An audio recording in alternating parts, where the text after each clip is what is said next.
Un bon matin du mois de mai, mon ami Sam il a la bonne idée de me proposer à moi et notre ami Max de partir à l'aventure en road trip. Étant des fans de randonnée, on a décidé de se lancer dans un périple que peu osent affronter. On a donc packé notre stock, puis on s'est aventuré sur le territoire des Inuits de la Côte-Nord pour entamer la traversée des Monts Gros.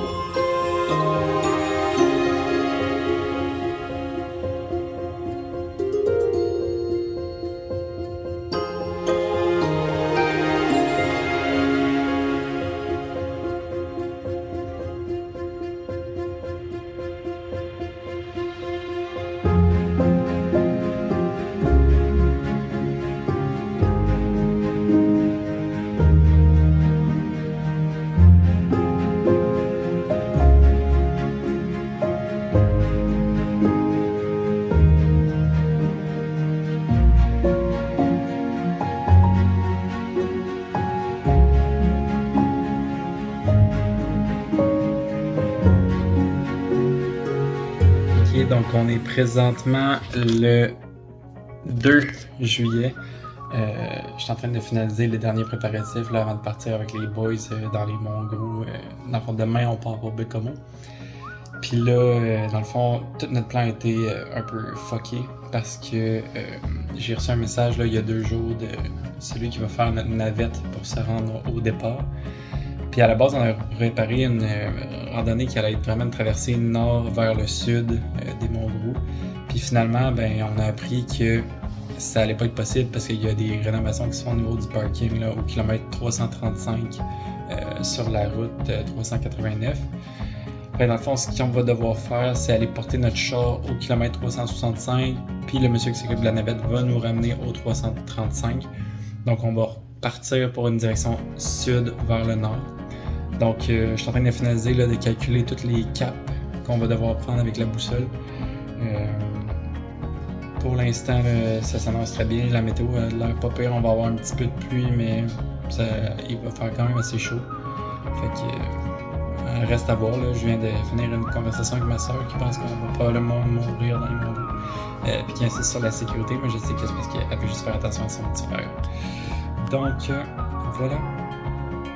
Donc, si on regarde un petit peu là, la map des Monts Gros, il faut comprendre que vu qu'on va faire une traversée sud vers le nord, y a 2 sections qui sont déjà préparées. Dans le fond, là, nous, on va prendre le sentier Provencher, qui est le sentier disponible en été. Lui, il est déjà tracé jusqu'au massif Provencher ici. Puis après ça, ça devient du free for all. Fait que le trait en bleu, c'est ce que moi, j'ai préparé qu'on allait faire. Puis, à la fin, on vient retrouver là, le sentier qui est aussi déjà prêt. Fait que le but, c'est juste de rabouter ces 2 sections-là.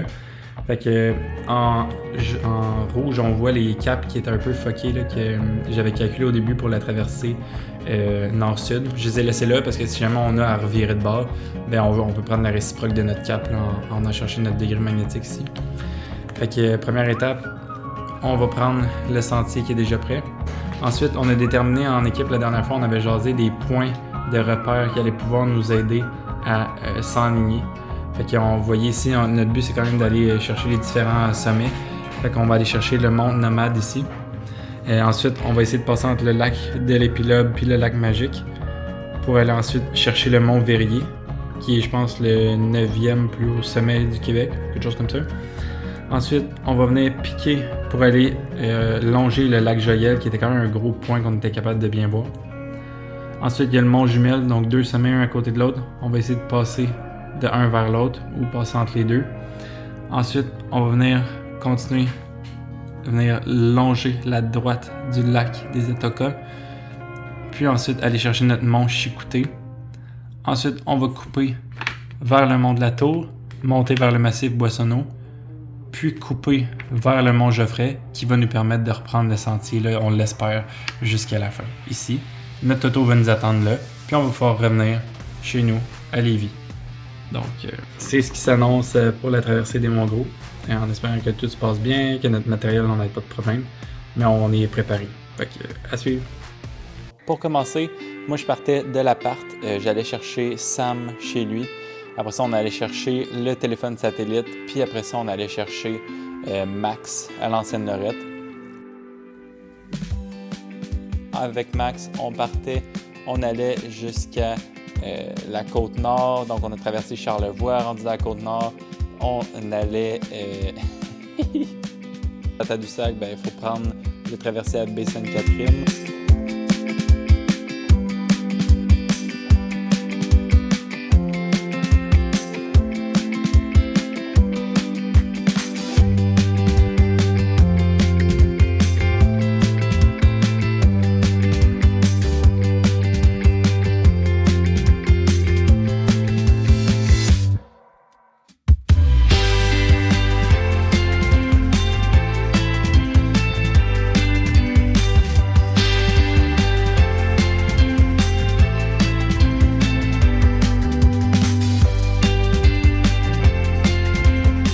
Après ça, on a continué jusqu'à Bécomo. On a couché à Bécomo, on a pris un bon snack.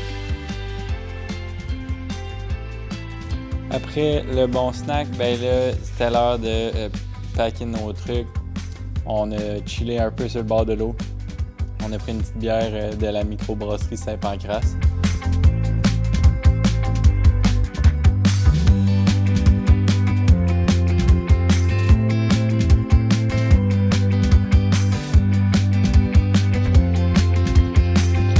Après ça, le lendemain matin, on a pris la 389 Nord qui relie Bécomo jusqu'à Fermont.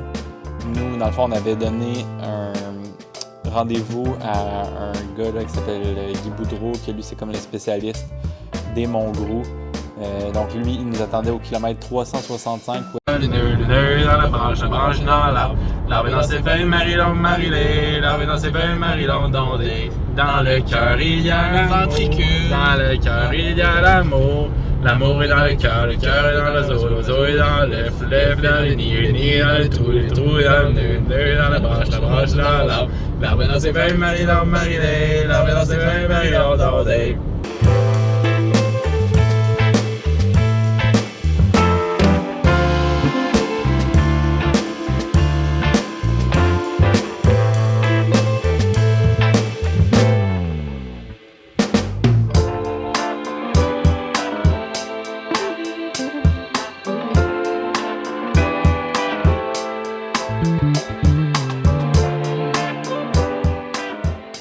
Notre contact là, qui était Guy Boudreau, qui est le responsable de la Société des Amis des Montgros.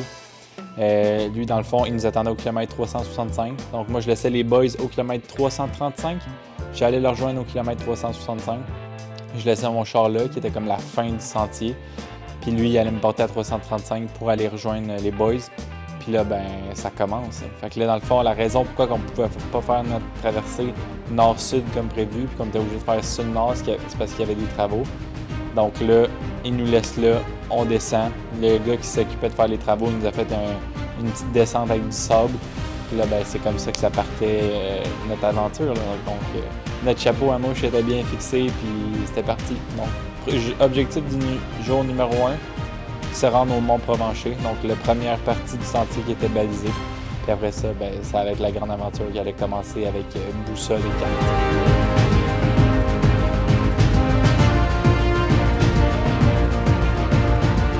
Donc là, première journée, ça a bien été. On a réussi à atteindre le sommet du Mont-Provencher.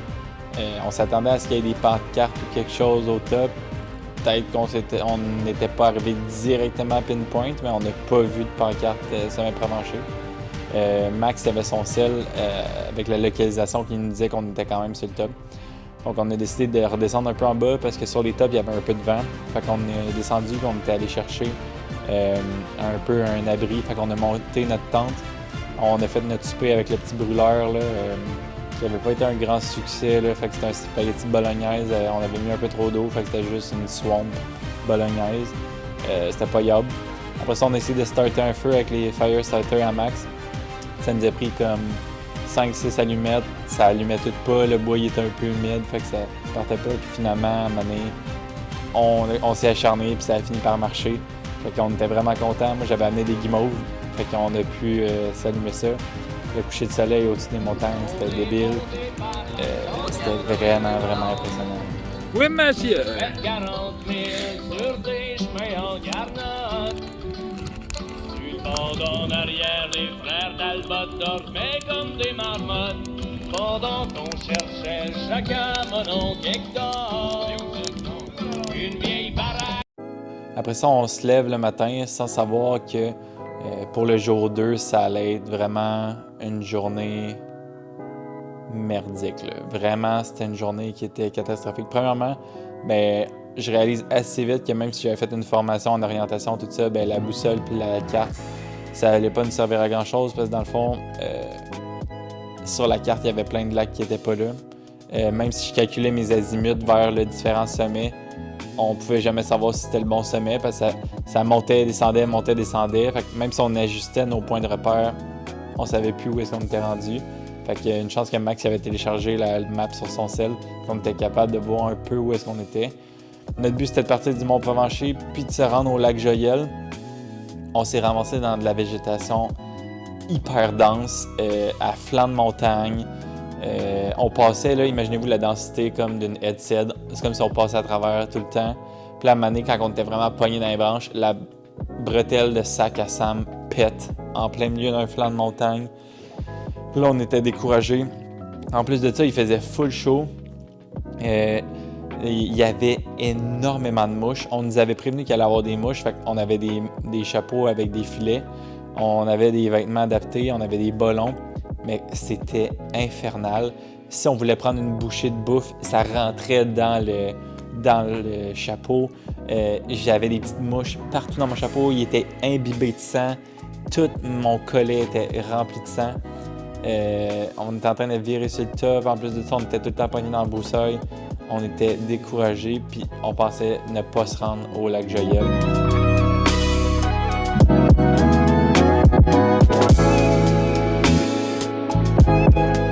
Finalement, le soir, quand on est arrivé, on était brûlés. On a monté le campement. On n'a même pas décidé de faire de la bouffe. On a juste mangé comme des snacks qu'on avait dans notre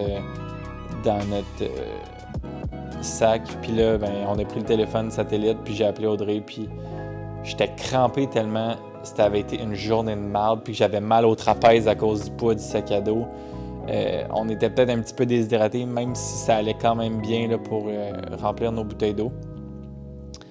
Puis c'est ça, là, on s'est levé le lendemain matin, on était scrap, on avait le feeling comme qu'on allait peut-être devoir allonger notre randonnée d'une journée parce à cause que la journée avait été trop compliquée la veille.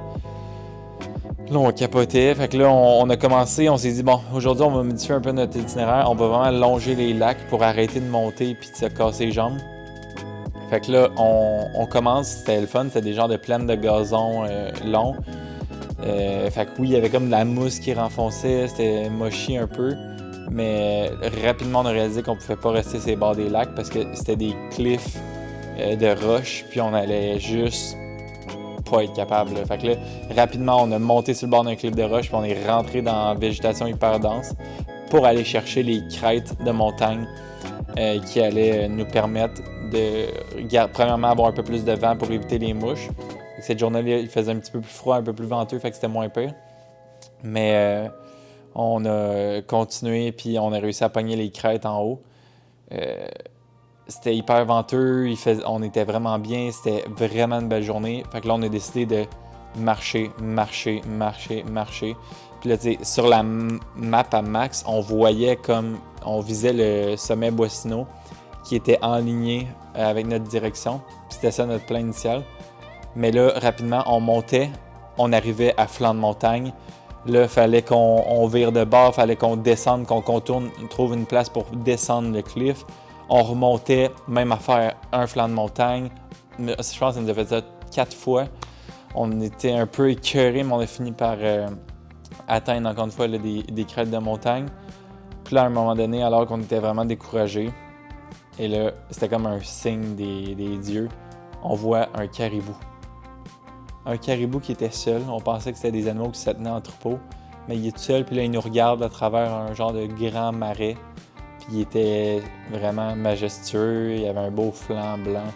Puis là, il gambadait comme si rien n'était. Enfin, on était vraiment contents parce qu'on criait souvent pour montrer qu'on était présent. On faisait jouer de la musique pour être certain qu'on ne tombe pas face à face avec un ours. Puis là, alors qu'on ne s'y attendait pas, il y a un caribou qui sort de nulle part.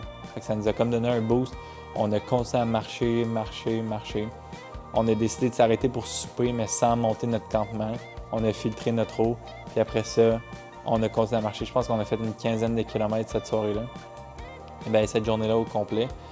Puis après ça, on a réussi à finalement atteindre le sommet du mont Geoffrey, qui était le point qu'on ne pensait pas pouvoir atteindre cette journée-là. Fait qu'on a, dans le fond, le mont Geoffrey, c'est ce qui démontrait que c'était le début du dernier sentier balisé. Donc, il y avait un sentier balisé au début et à la fin. Puis on a réussi à rejoindre les deux bouts. Fait qu'on était hyper contents. C'était comme un grand sentiment de réussite. On a pris des photos. Puis là, on savait que le lendemain, on allait juste se lever, continuer sur le sentier qui était déjà tracé, puis qu'on allait pouvoir rentrer à la maison. Là. Fait qu'on était vraiment contents, puis c'était une belle journée. Dernière journée, donc on a juste tracé avec le dernier sentier qui était balisé. Même s'il était balisé, il était hyper boiteux. On sentait la fatigue qui venait nous chercher. Fait que c'était que... Moi, j'étais hyper maladroit. J'arrêtais pas de glisser ces racines d'arbres. On dirait que mes souliers n'arrêtaient pas de se défaire. Il fallait que j'y refasse, vu qu'on repognait encore une fois un peu de branches. Puis finalement, ben, à un moment donné, on entend des bruits de vannes qui passent sur la route. On entend de plus en plus fort les chars qui passent. On voit des balises qui nous montrent qu'on arrive. Puis finalement, ben, on arrive à la fin du sentier. On aperçoit le char dans le stationnement. Fait que c'est la plus belle chose qu'on pouvait... C'était un grand sentiment de réussite, mais aussi un grand sentiment de délivrance. Fait qu'enfin, on est arrivé. On avait réussi à faire notre objectif qui... Tout le monde nous disait là, de ne pas aller là, que c'était dangereux, qu'il y a plein de monde qui se faisait secourir à chaque année, mais on n'a pas pris ça à la légère, on s'est préparé, puis on était vraiment, vraiment contents d'y arriver. J'aimerais remercier les mouches pour cette belle traversée.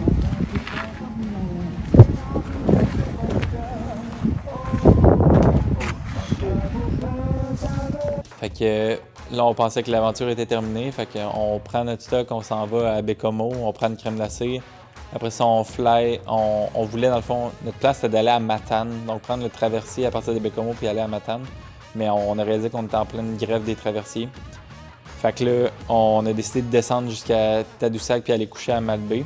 Puis là, quand on arrive sur le traversier de Tadoussac, un autre péripétie qui arrive, le gars, il nous fait « Oh, passez pas! » Hey! Puis là, il nous pointe le tailleur en arrière de notre char. On avait un énorme flat. Fait qu'il a dit, en sortant du traversier, parque-toi à droite puis change ton flat. Il y avait une lame de métal triangulaire d'environ ça de long qui était rentrée dans mon tailleur. Fait que là, on a changé le tailleur en soirée. En plus de ça, on s'était dit qu'on allait faire le plein d'essence passer Tadoussac. Mais là, on était à 1 heure où est-ce que toutes les stations étaient fermées dans cette région-là. Fait que ça disait que la Malbaie était à 48 km. Puis mon char estimait qu'il restait pour 50 km de gaz. Fait que là, on a réalisé qu'on était vraiment dans la merde. Puis en plus, tu sais, ça c'est estimé en fonction de... Moi, je roule sur l'autoroute 20 à longueur de semaine, là, fait que c'est un terrain qui est assez plat. Puis dans Charlevoix, on s'entend que c'est juste des côtes. Fait que je savais qu'on n'allait pas y arriver. Puis finalement, ben, sorti de nulle part, il y a une station-service qui était supposée être fermée, qui était finalement ouverte. On a réussi à faire le plein. Fait qu'avec notre pneu de secours, on s'est rendu jusqu'à Malbaie. Puis là, c'est ça, le lendemain, je suis allé le porter au garage. Puis le monsieur, il m'a dit que dans le fond, il allait peut-être réussir à patcher mon pneu. Mais ben, si il réussissait pas, j'allais devoir changer mes 4 pneus parce qu'avec une traction intégrale, ben, s'il changeait un pneu, ben, ça va débalancer et ça pourrait abîmer mon différentiel. Je sais pas si c'est vrai, mais bon, il m'a dit ça, fait que j'y ai fait confiance. Puis finalement, ben, quand on est allé déjeuner, on est revenu, puis il m'a fait signe de venir le voir. Là, on a échangé notre nouveau tailleur pour une bière et un 20$. Donc, c'était la meilleure façon de dealer parce qu'on n'avait pas de 30$ cash. Donc, en pleine installation du nouveau tailleur. Dans le fond, il a enlevé mon rim, il a mis le nouveau pneu qui avait exactement la même mesure sur mon char. Puis que finalement, ça allait juste me coûter 25$ de service. Puis le pneu, il était prêt à me le donner pour 30$ cash.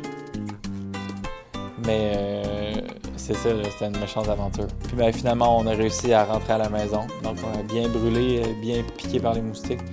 Mais c'est une très belle aventure. Fait que je sais pas, en fait, je le conseillerais pas à tout le monde, pas pantoute. En tout cas, je leur dirais de vraiment pas y aller début juillet parce que les moustiques, c'était dégueulasse. Fait que peut-être y aller début automne, puis se préparer des vêtements peut-être un peu plus chauds. Mais soyez conscients que c'est pas pantoute pour tout le monde, puis c'est quand même hyper difficile. Puis si tu y vas en pensant que ça va être facile, puis que t'es pas prêt, ça peut être hyper dangereux, là, puis tu peux ne pas en ressortir. Là, fait que... Voilà, c'est l'histoire de la traversée des Monts Grou 2025 avec les boys. Merci.